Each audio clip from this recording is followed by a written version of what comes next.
प्यार साझा करने के लिए मेरे साथ में हमारे आदरणीय कविता जी भाई बैठे हुए हैं। मैं इनका नाम जानता नहीं हूँ, माफ़ करिएगा जी। शुक्ला कुमार जमातिया जी, जयंत दा, पिंटू दा, हमारे मीडिया के दोस्त और मेरी माताएं, बहनें, मेरे प्यारे बच्चे। मैं जब प्रोग्राम स्टार्ट हुआ तो उससे पहले मैं उस टाइम से आप बच्चे जो थे उनके साथ में बात कर रहा था, तो उनसे बात करते हुए मैंने पूछा क्या क्या बनना चाहते हो और क्या क्या करना चाहते हो जीवन में। तो कोई बच्चा मुझे बता रहा था मैं डॉक्टर बनना चाहती हूँ, कोई बोला मैं इंजीनियर बनना चाहता हूँ, कोई बोले मैं फादर बनना चाहता हूँ, किसी ने और कुछ बनना चाहते हैं, कोई इंडियन आर्मी में जाना चाहता है।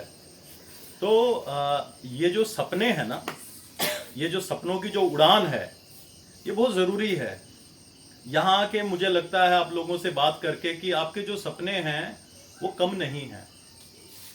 तो सपने आप लोगों के भरपूर सपने हैं। जो भारत का जो देश का जो नागरिक है उसको होने चाहिए, वो सारे सपने आपके अंदर हैं, जो कि हमारा जो भारत देश है उसको एक विश्व पटल के ऊपर लेके जाने में सक्षम करते हैं। वो सपने बच्चों के हैं।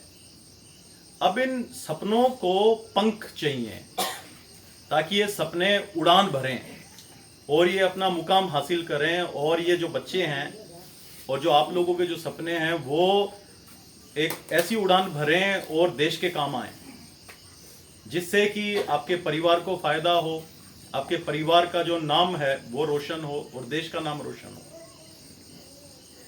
तो मैं एक दिन पढ़ रहा था ऐसे ही, तो जो भारत सरकार है तो उन्होंने 750 के आसपास स्कीम्स हैं उनकी, जो हर एक जो आमजन है उसको सामाजिक और आर्थिक तौर से मजबूत करने के लिए। अब ये डिपेंड करता है कि वो जो स्कीम्स हैं जो भारत सरकार ने आप लोगों के लिए दी हुई हैं वो आप लोगों तक पहुंचती हैं नहीं पहुंचती हैं, वो बहुत ज़रूरी है। वो स्कीम्स एक दूर दराज के जो एरिया है वहां तक पहुंचने में बहुत सी कठिनाइयों का सामना करना पड़ता है उन स्कीम्स को। कई बार दिक्कतें होती हैं नेताओं के साथ में, कई बार दिक्कतें होती हैं अफसरों के साथ में। तो हमें एक माध्यम चाहिए कि जो वो स्कीम है वो आप लोगों तक आए, मैक्सिमम जो स्कीम्स हैं वो आप लोगों तक आए और उन स्कीम्स के जरिए आप लोगों का फायदा हो। जब कोई लोग चुन के आता है, जब आप लोग उसको चुन के भेजते हैं, चाहे आप उनको एमडीसी बनाते हैं, चाहे आप उनको एमएलए बनाते हैं, या आप उनको नगर पंचायत में कोई स्थान देते हैं, उसका ड्यूटी होता है आप लोगों के प्रति, समाज के प्रति उसका ड्यूटी होता है। वैसे बहुत अच्छा गाना था ये, बहुत अच्छा बाजा बज रहा था। तो सबका ड्यूटी होता है ये कि वो जो स्कीम है वो पहुंचे आमजन तक और उनका जो जीवन है वो एक नेक्स्ट लेवल के ऊपर जाए। लेकिन जब आदमी गद्दी पे आके बैठता है वो बहुत कुछ कर सकता है, बहुत कुछ कर सकता है। एक आदमी जिसको आप वोट देके भेजते हैं बहुत ही कुछ कर सकता है। उसका ये नहीं है, वो ये एक्सक्यूज बिल्कुल नहीं बना सकता कि भारत सरकार ने हमें पैसा नहीं दिया। ये बिल्कुल गलत है। अगर जनता ने उसको चुन के भेजा है उसके पास पावर आती है। अगर सरकार पैसा नहीं दे रही है तो उस पावर के माध्यम से वो किसी मंत्री के पास जाके मिल सकता है, किसी सेंटर में किसी मिनिस्टर के पास जाके मिल सकता है और वहां से उस डिमांड को पूरा करवा सकता है। मंशा होनी चाहिए आप लोगों के लिए कि आप लोगों ने उसको अगर चुन के भेजा है, वोट देके भेजा है, तो वो आप लोगों के लिए काम करे। ऐसा नहीं है कि जब वोट मांगने आया तो आए यहाँ पे, उसके बाद महीना भर तक गायब हो जाते हैं और फिर उसके बाद आके रोके या कोई लॉलीपॉप दे के आपको, और फिर उसके बाद आप लोगों को उसी एक वेव के अंदर लेके चले जाते हैं। बहाना होता है सिर्फ लोगों का कि हमारे पास तो पैसा नहीं आया, सेंटर ने पैसा नहीं दिया। ऐसा नहीं होता है। मेरे पास कुछ भी नहीं ना, मैं किसी से, मैं एडीसी में मैंने 1.25 साल काम किया, मैंने कुछ नहीं लिया एडीसी से, 1 रुपया नहीं लिया मैंने। और कोई अगर बोल के दिखा दे तो प्रूव करके दिखा दे। मैं कभी, एक कहते हैं आगे से निकलना, मैं त्रिपुरा के पीछे से भी नहीं निकलूंगा जीवन भर में। लेकिन कुछ नहीं होने के बावजूद भी मैं एडीसी में 1100 करोड़ का प्रोजेक्ट लेके आया अकेला, बिना किसी सपोर्ट के। मेरे जो कनेक्शंस हैं, जो मैंने आज तक अपनी एक गुडविल एक समाज में, एक दुनिया में मैंने कमाई, उसके माध्यम से मैं तो ला सकता था, लेकिन जो गद्दी पे बैठा हुआ है उसका काम था कि उसको अप्रूव करके लोगों तक पहुंचाए। लेकिन वहां पे पैसा चाहिए, कमीशन चाहिए। हमें 25% दो, 30% दो, 40% दो इस पैसे में से, जब हम इन कामों को करेंगे, जब हम इन कामों को गरीबों तक पहुंचाएंगे। क्यों दें आपको पैसा, जब आपको, आप लोगों का काम था, आपने उनको वोट देके चुन के वहां भेजा। अब उसका काम है कि जो भी चीजें आए उस चीजों के ऊपर वो गौर करें और आप लोगों तक पहुंचाएं। वो आदरणीय प्रधानमंत्री जी, वो सारे दिन दिन रात वो जनता के लिए काम करते हैं। प्रधानमंत्री हैं वो कभी अमेरिका जाते हैं, कभी लंदन जाते हैं, कभी यूरोप जाते हैं, कभी रशिया जाते हैं, कभी यूएई जाते हैं। क्यों भाग रहे हैं? वो अपने लिए थोड़ी भाग रहे हैं, वो देश के लिए भाग रहे हैं, जनता के लिए भाग रहे हैं। लोग सोचते हैं वो 10 लाख रुपए का सूट पहनते हैं, 1 लाख रुपए की घड़ी पहनते हैं, पेन लेते हैं 1 लाख रुपए का। अरे प्रधानमंत्री है वो देश के प्रधानमंत्री हैं। तो उनको भी, अगर हमारा प्रधानमंत्री, हम तो चाहेंगे वो 10 लाख रुपए का नहीं, 10 करोड़ का सूट पहने, ताकि जब वो जाएं विदेश के अंदर तो उनको पता लगे कि भारत किस लेवल की तरक्की कर रहा है। मैं कल एक किसी का भाषण सुन रहा था, बहुत ही अच्छा उन्होंने एक चीज बोला कि जो हमारा देश था उसको सोने का चिड़िया बोला जाता था एक टाइम के अंदर। भारत सोने की चिड़िया। पहले सरकारें आई, आपके प्रदेश में भी कुछ रीजनल कुछ सरकार कुछ बनाने की मंशा में थे। ऐसे लोगों ने क्या किया, उस जो सोने की जो चिड़िया थी उसके पंखों को तोड़ दिया। अब वो बेचारी चिड़िया क्या करेगी, वो फड़फड़ा के गिर पड़ी।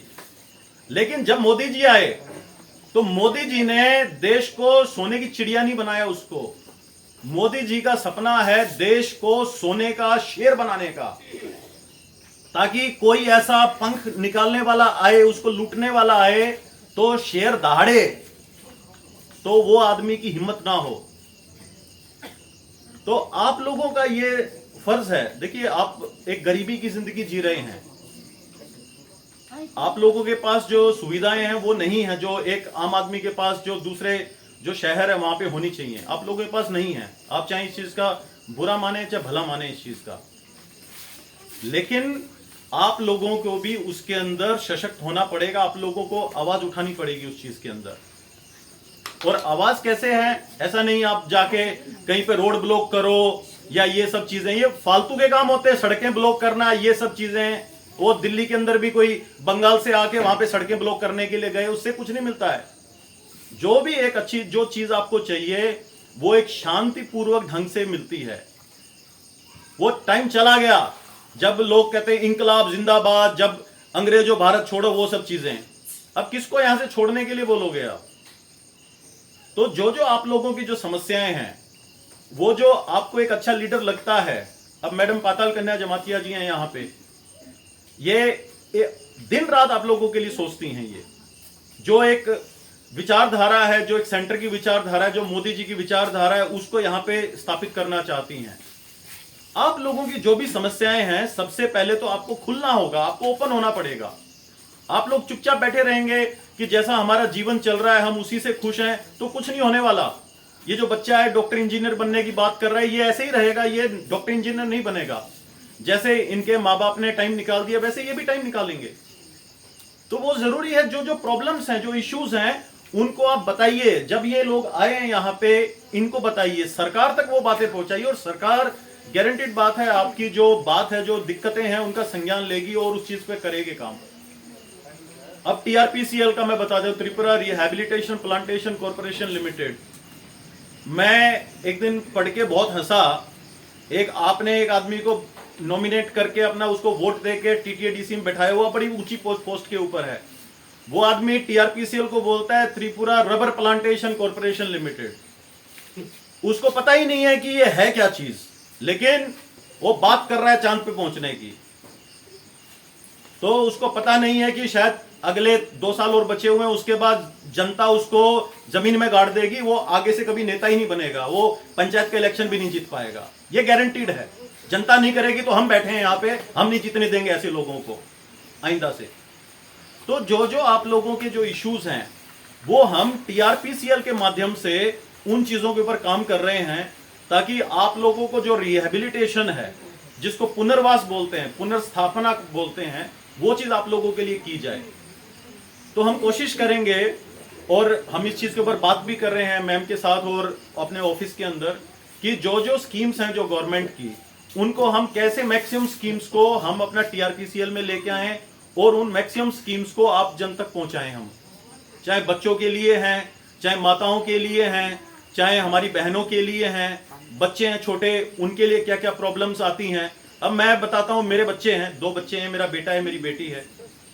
तो जब वो 5 या 6 साल तक के थे तो उनको वैक्सीन लगवाने का कम से कम 40-45 हजार रुपए का खर्चा आया।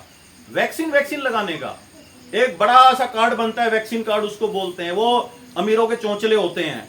हम भी पैदा हुए, हमारे माँ बाप ने मेरे ख्याल से डीपीटी वगैरह की वैक्सीन, हमारे पिताजी फौज में थे, वो डीपीटी वगैरह की वैक्सीन या जो फौज में जो लगती हैं, उनके अलावा मुझे तो नहीं पता कि कोई नई वैक्सीन लगी होगी।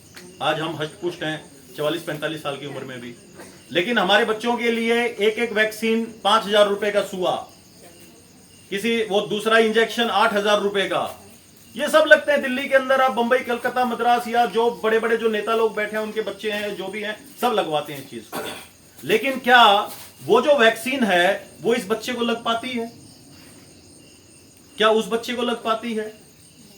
नहीं लगती है वो वैक्सीन। तो ये फर्क क्यों? ये आर्थिक जो फर्क है, ये जो सामाजिक जो फर्क है, ये फर्क हमें तोड़ना पड़ेगा। जितना बच्चा मेरा इंपॉर्टेंट है, उतना बच्चा मेरे लिए ये भी इंपॉर्टेंट है। मैं अगर यहां पे खड़ा हूं, आप लोगों के साथ बात कर रहा हूं, या मैडम एक नेता हैं, ये आपके साथ खड़े होके, सामने खड़े होके बात कर रहे हैं, तो इनको हर जो बच्चा है, जो प्रदेश का या जो देश का बच्चा है, उसको समान भाव से देखना पड़ेगा।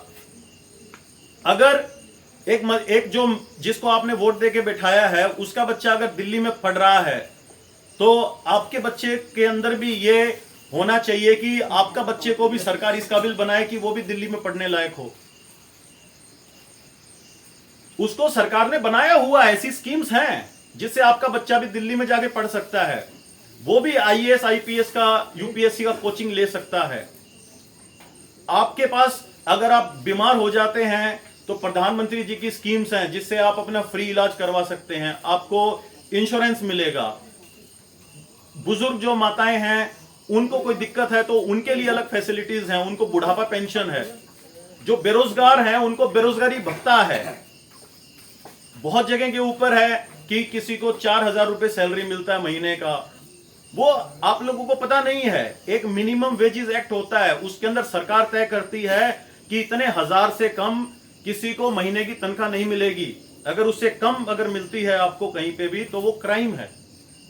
ये स्कीम है, गवर्नमेंट की स्कीम्स हैं ये मोदी जी की जो गवर्नमेंट है उनकी बनाई हुई स्कीम्स हैं ये।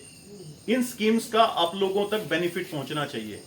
मैं भी चाहता हूं कि मैं आप लोगों के बीच में आया, कल को मैं दिल्ली जाऊं, जो भी मैं किसी से बात करूं, मैं सीना चौड़ा करके मैं बोल सकता हूं कि मेरा त्रिपुरा जहां हमने काम किया, जहां मैं लोगों से रूबरू हुआ, जिन लोगों को मैंने कुछ बताया, वहां से एक बच्चा एक बच्ची आके डॉक्टर बनी, इंजीनियर बनी, और वो एम्स के अंदर हमारे जो दिल्ली के जो लोग हैं या बाहर से जो लोग आ रहे हैं उनका इलाज कर रही है।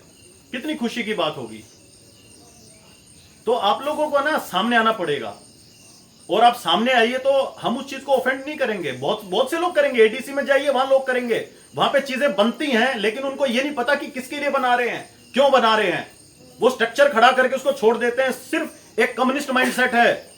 कम्युनिस्टों ने क्या किया, यहां पे इतने सालों राज किया, उन्होंने सिर्फ बिल्डिंगें खड़ी की। उनको पता नहीं था बिल्डिंग किस चीज के लिए बन रही है ना, बिल्डिंगें खड़ी हो गई। वो आज उन बिल्डिंगों में कुछ नहीं है। ऐसी ही चीजें एडीसी में हो रही हैं, बिल्डिंगें बन रही हैं, कुछ नहीं पता वो टेंडर किसको जा रहा है, किस लिए जा रहा है, वो जिसको मिल रहा है उसका पीछे बैकग्राउंड क्या है, कुछ भी नहीं पता।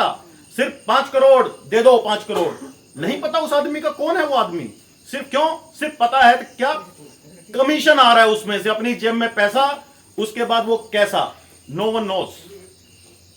वो आपका पैसा है, आपका हक है ये पूछने का कि वो पैसा जो आया सरकार से वो आप लोगों के ऊपर खर्च हुआ या नहीं हुआ। जो कोई प्रोजेक्ट आया आप लोगों के लिए प्रोजेक्ट है, वो एक आदमी के लिए प्रोजेक्ट नहीं होता, वो लाखों लोगों के लिए प्रोजेक्ट होता है। तो ये आप लोगों का हक है कि आप उस चीज के बारे में पूछें।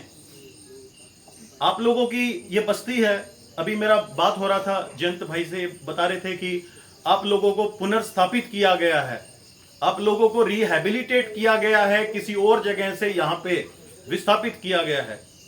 तो जब भी हम भी अगर अपना एक मकान चेंज करके एक दूसरी जगह पे जाते हैं तो बहुत दिक्कतें आती हैं उस चीज में।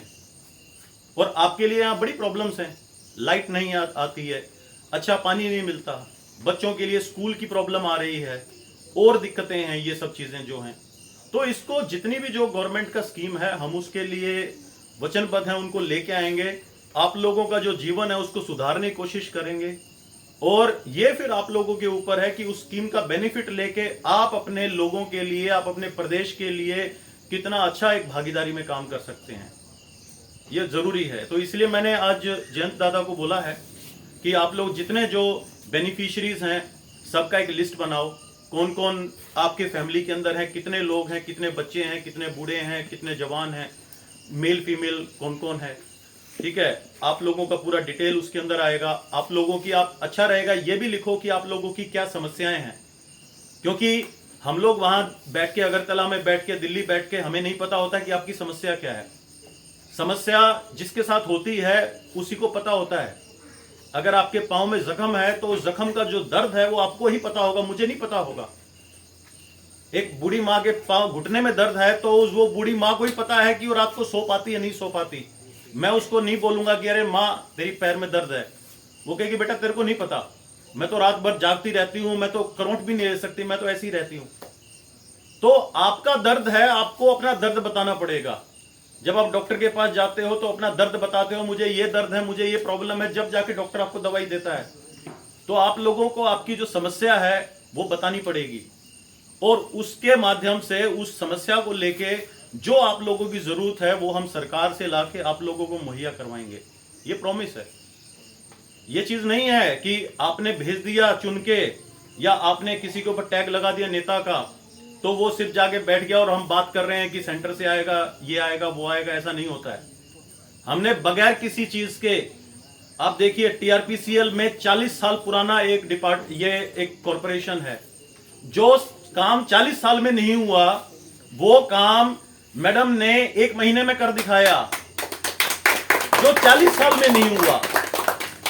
और आज और आने वाले टाइम के अंदर टीआरपीसीएल टॉप की जो हमारी पीएसयूज हैं स्टेट की, उनमें गिनती करेगा। और अगर इसी प्रकार से हमारी जो स्पीड है, जो मैडम जिस स्पीड पे काम कर रही हैं, वो दिन दूर नहीं है कि हमारा जो यहाँ का जो ये टीआरपीसीएल जो एक पब्लिक सेक्टर अंडरटेकिंग है, ये हमारे पूरे जो राष्ट्र के अंदर जो हमारी पीएसयूज हैं उनके अंदर मिनी रत्ना या महारत्ना का स्टैंड भी ले सकता है। वो ऐसा क्यों है? क्योंकि इनको आप लोगों की फिक्र है, जो इनका एक डिपार्टमेंट है उसकी फिक्र है, उसके साथ जो लोग जुड़े हुए हैं उनकी फिक्र है। लोग क्या करते हैं, नेता लोग जब उनके कमरे में कोई जाता है गरीब आदमी तो उन लोगों को बदबू आता है, उससे पसीने का बदबू आता है, उसके साथ खड़ा होना नहीं चाहते। गरीब है, फटा हुआ कपड़ा है, वो वैसा नेता मत चूज कीजिए। मोदी जी हैं जैसे लीडर, वाइब्रेंट लीडर, वो गरीबी से दूर नहीं भागते, वो गरीबी को अपनाते हैं, क्योंकि उस लीडर ने गरीबी देखी हुई है। वो जब पैदा हुआ तो उसके मुंह में सोने या चांदी के चम्मच से कोई खीर नहीं डाला, किसी ने दूध नहीं डाला उसके मुंह में। उसने जैसे भी करके अपने इतने भाई बहन थे उनमें से मेहनत किया, जो भी किया, कुछ भी किया उन्होंने। आज वो देश के प्रधानमंत्री हैं, उन्होंने अपने मां बाप का नाम रोशन किया, आज वो उस मुकाम के ऊपर हैं। तो वो गरीबी का जो दुख दर्द है उसको जानते हैं, वो नेता जानते हैं। बहुत से ऐसे नेता हैं जो पैदा हुए तो सोने के चम्मच से उनके मुंह में गंगा जल डाला गया या दूध डाला गया या उनको शहद चटाया गया, वो नहीं जान सकते आप लोगों का दुख दर्द। एक गरीब आदमी के साथ, एक माँ के साथ जिसके फटी हाल है वो, उसके साथ एक फोटो उतार के, एक गले लगा के, एक चुंबन लेके, एक फोटो उतार के वायरल करना, वो एक एम्पावरमेंट नहीं है, वो भद्दा मजाक उसको बोलते हैं, मजाक होता है, वो गरीबी का मजाक उड़ाना। इतना ही दुख है, इतना ही दर्द होता है गरीबी को देख के, तो उस गरीब माँ के छत बनवा दीजिए, उसके लिए 2 जोड़ी कपड़े दे दीजिए, उसके घर में अगर कोई बेरोजगार है तो उसको एक रोजगार दे दीजिए। वो असली चीज होता है। That is called the humanity, that is called gratitude. वो चीज करिए ना। वो जाके वो वहां ये नहीं मिल रहा, हमें वो नहीं मिल रहा, सड़कें जाम कर दो, ये कर दो, वो कुछ नहीं होता है। दैट इज नथिंग, वो कुछ नहीं मिलेगा। आप जो 5 साल पहले थे, 10 साल पहले, आगे 5 साल, 10 साल, 15 साल, 20 साल आप ऐसे ही रहोगे, ऐसे ही पैदा हुए, ऐसे ही मर जाओगे। आप लोगों को कोई भी डेवलपमेंट नजर नहीं आएगा। हकीकत है ये। मैं पॉलिटिकल लाइन से हटके आप लोगों से बात कर रहा हूं। मैं ये हकीकत है। लेकिन जो सरकार आपके बारे में सोच रही है उसका साथ दीजिए। जो नेता आपके बारे में सोच रहा है उसका साथ दीजिए। जिस नेता को आपके अंदर से बदबू नहीं आती, उस नेता को, उस आदमी के बारे में सोचिए। जो जब आपके बदन के ऊपर घाव है, वो नेता फिर भी आपको गले से लगाने के लिए सक्षम है, उस नेता के बारे में सोचिए। जब आपका कोई मर जाता है, जब उसका डेड बॉडी किसी हॉस्पिटल में पड़ा हुआ होता है, जब आप उस नेता को फोन करते हो, तो एक नेता ऐसा होता है जो कहता है, अरे इसको अगर गाड़ी एम्बुलेंस दे दिया तो कल को दूसरा ट्राइबल मर जाएगा, उसको भी देना पड़ेगा, उसको भी देना पड़ेगा। एक नेता वो है ऐसे नेता आपके जिनको आपने वोट करके डीसी में बैठाया हुआ है। डेड बॉडी एक ट्राइबल का पड़ा हुआ है जीबी हॉस्पिटल में, लेकिन उसको एम्बुलेंस नहीं दिया, जबकि एम्बुलेंस खड़ा है, सरकारी एम्बुलेंस, लेकिन उसका घर परिवार सारे दिन मोटर गाड़ी में एस्कॉर्ट के साथ घूमता रहता है, पेट्रोल जलाता हुआ। एक ये नेता है। रात को अगर 1 बजे भी किसी गरीब का फोन आ जाता है, हॉस्पिटल के अंदर है, तो ये लेडी खड़ी होके हॉस्पिटल में चली जाती है उसके लिए, उसको देखने के लिए। क्यों?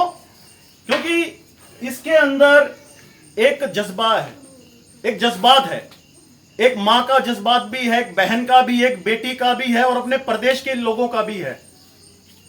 ये जब पैदा हुई तो इन्होंने वो सोने के चम्मच से शहद नहीं चखा।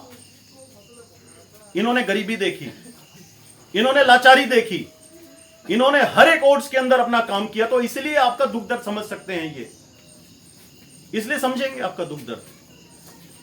तो इसलिए आने वाले टाइम में, बहुत ही जल्दी आने वाला टाइम, नेता बोलते हैं आने वाला टाइम, कभी होता नहीं है वो उनका वो, लेकिन मैं बता रहा हूं आपको, मैं प्रॉमिस कर रहा हूं आपको, बहुत ही जल्दी, कुछ एक दिनों के अंदर या अक्टूबर के महीने में हम लोग एक जनता दरबार का स्कीम स्टार्ट कर रहे हैं। मैं मैडम से बगैर पूछे इस चीज का मैं ऐलान कर रहा हूं कि हम जनता दरबार का स्कीम कर रहे हैं, जिसके माध्यम से हम जितने जो आप लोग हैं, जो अपने जो सोशली और इकोनॉमिकली एम्पावर्ड नहीं हैं, उन लोगों से मिलेंगे, और जो जो सरकार की जो स्कीम्स हैं, हम पूरी कोशिश करेंगे कि वो स्कीम मैक्सिमम आप लोगों तक जाएं, और आप लोग भी जो एक एम्पावर्ड जो जिंदगी होती है, एक सशक्त जो जिंदगी होती है, उसको जी सकें। आपके बच्चे हैं उनको अच्छा कैरियर दे सकें, उनको अच्छी पढ़ाई दे सकें। माताएं बहनें जो हैं, जिनको जो घर के अंदर अगर उनको कुछ करना है, कोई रोजगार का कोई साधन करना है, तो हम उनको स्किल ट्रेनिंग देके और हम उनको एक ऐसे मुकाम पे लाके बैठा सकें ताकि वो 2 रुपए कमा सकें, इज्जत के 2 रुपए कमा सकें, वो जिनसे उनका फायदा हो। जो हमारा युवा है, जो बेरोजगार है, उसको ऐसा स्थान मिले सोसाइटी के अंदर, उसको कोई रोजगार मिले, चाहे प्राइवेट मिले, चाहे वो अपना कोई रोजगार अपना एस्टेब्लिश कर सके, जिससे कि जब वो घर पे आए तो उसका बीवी भी उससे खुश हो, उसका बच्चा भी खुश हो कि हमारा हस्बैंड आज नौकरी करके आया है, वो 500 रुपए 1000 रुपए कमा के आया मेहनत से। उसका जो बच्चा है वो भी खुश हो कि मेरा, वो जब टीचर को बताए आपके पापा, मेरा पापा एक काम अपना करता है, मेरा पापा वहां फलानी जगह पे काम करता है, कितना खुशी होता है। लेकिन अभी यहाँ पे ड्रग्स का चलन चला हुआ है, उसके अंदर एक माँ को शर्म आता है जब उसका बच्चा ड्रग्स के अंदर पुलिस में पकड़ा जाता है।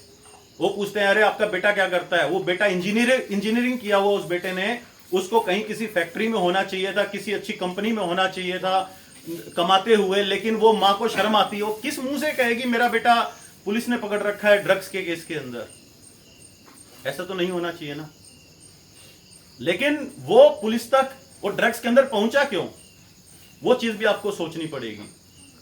लोगों ने पहुंचाया उसको, कुछ लोग हैं जो चाहते ही नहीं है कि आप लोग ऊपर जाएं, क्योंकि जब आप देखो, जो गरीब आदमी है, मैं हमेशा बोलता हूं, जो गरीब आदमी है उसका जो दिमाग है वो यहां नहीं होता है। गरीब आदमी का दिमाग यहां होता है, पेट में। उसको सिर्फ ये फिक्र रहती है कि मेरे को 2 टाइम का खाना मिल जाए, बस। जब उसको 2 टाइम का खाना मिलेगा ना, तो जब उसका दिमाग यहां पे आ जाएगा, फिर वो सोचेगा क्या सही है क्या गलत है। तो कुछ लोग हैं जो आपके दिमाग को यहां लाना ही नहीं चाहते, वो यहीं रखना चाहते हैं पेट में, कि इनको और भूख लगने दो और इनको भूखा मरने दो। जब ये भूखा मरेंगे तो ये सपनों पे बिलीव करेंगे, जो सपने आप उनको धोखे वाले सपने दिखा रहे हो। तो ऐसे जो धोखे वाले सपने, उनसे दूर रहो। जो हकीकत है उसके ऊपर चलिए आप। और मुझे पूरा उम्मीद है कि पाताल कन्या मैडम जी हैं यहाँ पे, आप लोगों के साथ और लोग हैं, कविता जी हैं, और जयंत जी हैं, पिंटू हैं, शुक्ला जी हैं, और हमारे देखो मीडिया के हमारे भाई बहन बैठे हुए हैं यहाँ पे, जो आप लोगों की जो आवाज़ है इसको एक पंख दे के आगे तक पहुँचा सकते हैं। इन लोगों को कम मत सोचिए। ये जो हमारा जो डेमोक्रेसी है उसका एक बहुत मजबूत स्तंभ है ये लोग, जो आपकी जो दर्द है, आपकी जो आवाज़ है, उसको नेक्स्ट लेवल पे पहुंचा सकते हैं जहां नहीं पहुंचती है वो। इनका आप लोगों को बहुत शुक्रगुजार होना चाहिए, मीडिया का। तो आने वाले टाइम के अंदर मुझे पूरा उम्मीद है कि आप लोग तरक्की करेंगे, त्रिपुरा तरक्की करेगा, और जो ये एक सोशल, सामाजिक और आर्थिक जो एक एम्पावरमेंट नहीं हो रहा, वो एम्पावरमेंट आपको मिलेगा। आप लोगों की जिंदगी भी बदलेगी। जब आप लोगों की जिंदगी बदलेगी मुझे बहुत खुशी होगी। और मेरे से, मेरे लायक, पर्सनली भी मेरे लायक, अगर आप लोगों को कोई भी कभी किसी प्रकार की मदद चाहिए तो आप हमारा टीआरपीसीएल के दफ्तर में आ सकते हैं।